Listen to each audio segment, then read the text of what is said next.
Deep in the Whisper Woods, a little girl named Emma was having an ordinary day.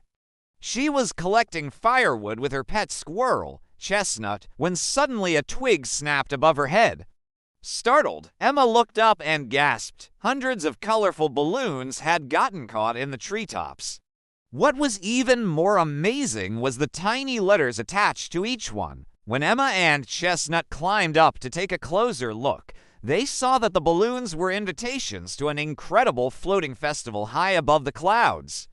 Emma couldn't believe her eyes. Could this be real? Was she actually being invited to a secret balloon festival? Of course, it was real. How could something this wonderful not be real? Emma quickly untied one of the balloons and fastened it to Chestnut's tail. Then she wrote down her name and the name of her teddy bear, Benny, and tied it to the other end. When all was ready, Emma got into her balloon, and together with Chestnut and Benny, she floated up into the sky. Below her, the Whisper Woods became smaller and smaller until it was just a tiny speck high above the trees. The clouds welcomed Emma with soft cotton candy swirls and spectacular views.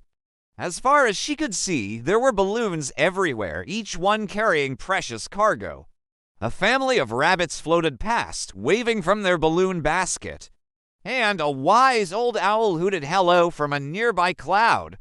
Then Emma spotted a group of children, and she waved excitedly, but they didn't seem to notice her. Worried that they wouldn't accept her as part of their group, Emma hid behind a cloud and peeked out at them.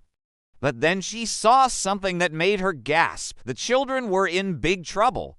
A mischievous storm was rapidly approaching, and it was going to ruin the fun for everyone.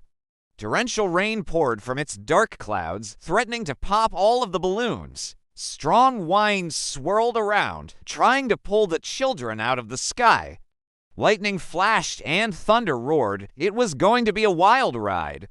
Suddenly, one of the children cried out, "My kite tail! It's letting go of my balloon!" It was a little girl with bright red hair. Her kite tail was supposed to keep her balloon anchored to the ground, but the strong wind had ripped it right off. If no one helped her, she and her teddy bear would float away forever. Without hesitation, Emma floated over and offered the girl a lifeline. Together, they managed to tie the kite tail back onto the balloon. Then Emma asked, "Do you know how we can stop this storm?" The red-headed girl shook her head. "We need help from the Sky Orchestra. Only they can calm down the storm." The Sky Orchestra. Emma had heard tales of them when she was little. Legend said that if you followed the rainbow to the end, you would hear the most beautiful music in the world.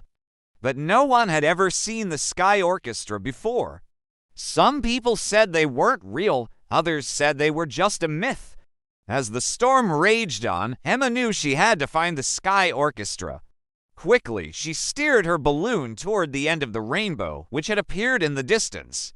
Soon, the sound of drums echoed through the clouds. Then she heard the most beautiful music she had ever heard. Emma had found the Sky Orchestra.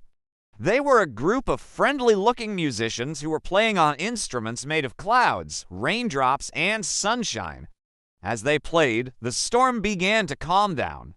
The wind became a gentle breeze and the rain stopped. The music was so magical that the clouds parted and a huge smile appeared on the face of the sun. Then one of the musicians floated over to Emma. "You have something that belongs to us," he said. Confused, Emma looked down and realized she was holding a musical note that had fallen from the sky.